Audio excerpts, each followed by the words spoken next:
that point in my life, I had been having nightmares, very, very sick, vivid nightmares for a few years, and I felt something around me, following me, bad luck, bad black cloud is what I used to call it, but I felt it in the deepest part of myself. If there was anything that I put my energy into in that type of manner, it would have been pain.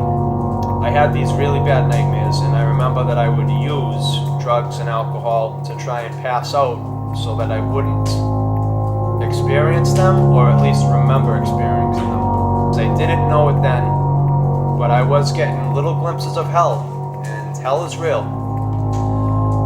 So, we'll fast forward now to my experience. I was in a dual diagnosis ward. You could say I was crazy, you could say I hallucinated, and also the experience, I'm going to put it right out there, I woke up, and I woke up again. So I woke up twice, so you could say it was all a dream if you wanted to.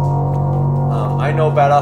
I wanted to believe it was something like that for many years because of all the implications. I wake up, and I'm looking out the window.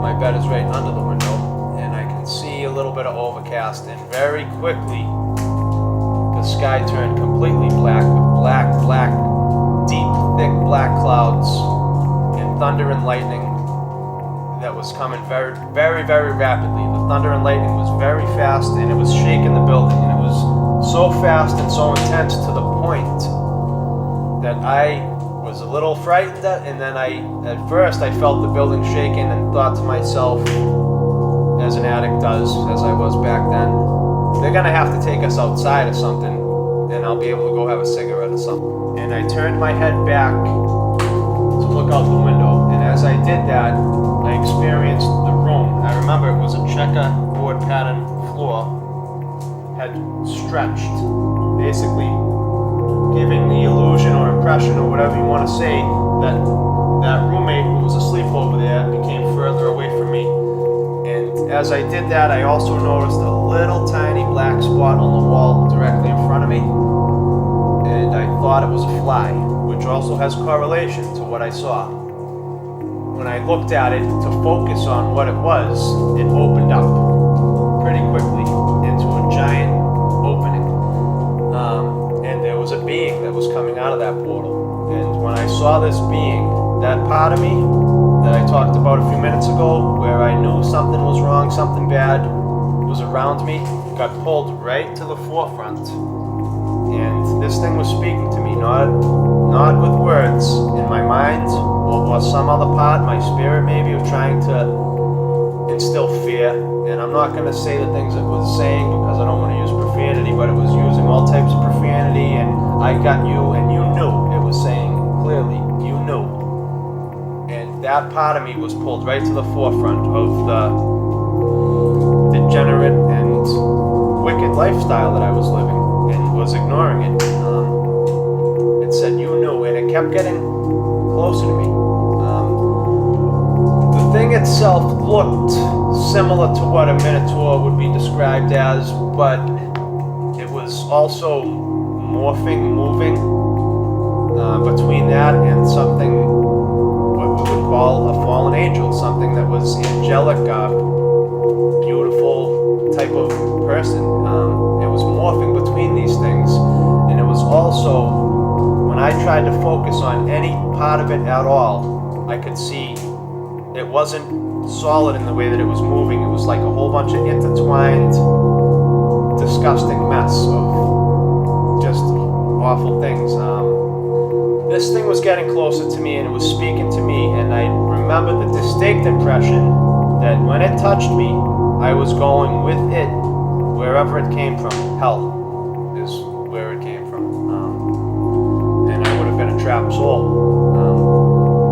And I do remember up until that point in my life, I had thought it was a lie, but I did believe that if I could just die, I would find peace, because my life was not a very happy life.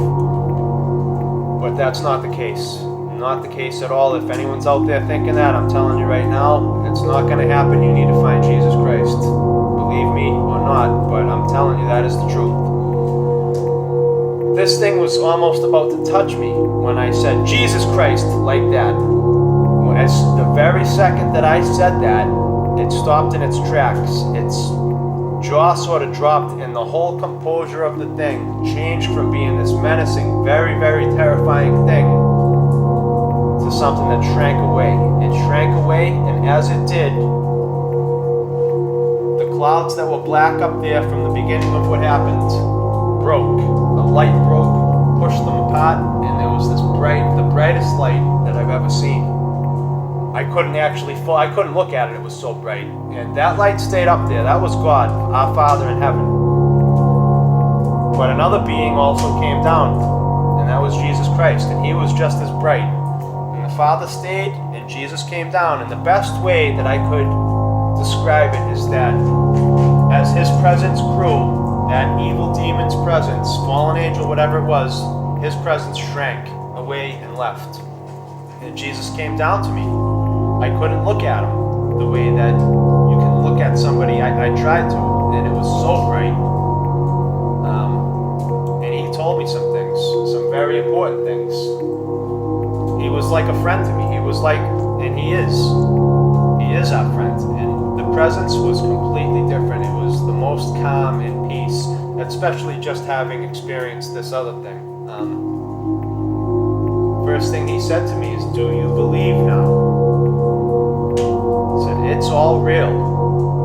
And there were implications. And he spoke to me in the same way. And he spoke to me in my soul.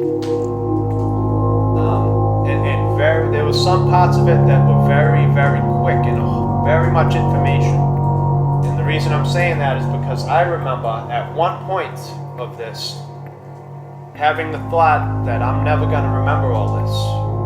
And I did not even complete my thought before he answered me and said, "You'll have it when you need it," which has happened in my life.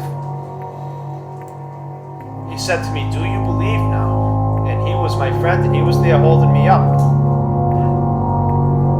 He was pulling me out of that. He saved my soul, believe that or not. And it's up to me to save my soul from here on out, and he is with me. And he did that for me. It was a very intense experience, and I understand that many of us are never going to have that intense of an experience. I had it. For whatever reason, that must have been what I needed to wake me up out of it. He said very many things to me in my soul.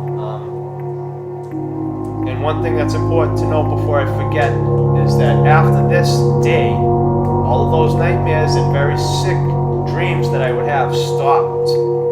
That feeling that I had like something was always around me, causing everything to go wrong and causing me to be miserable, stopped.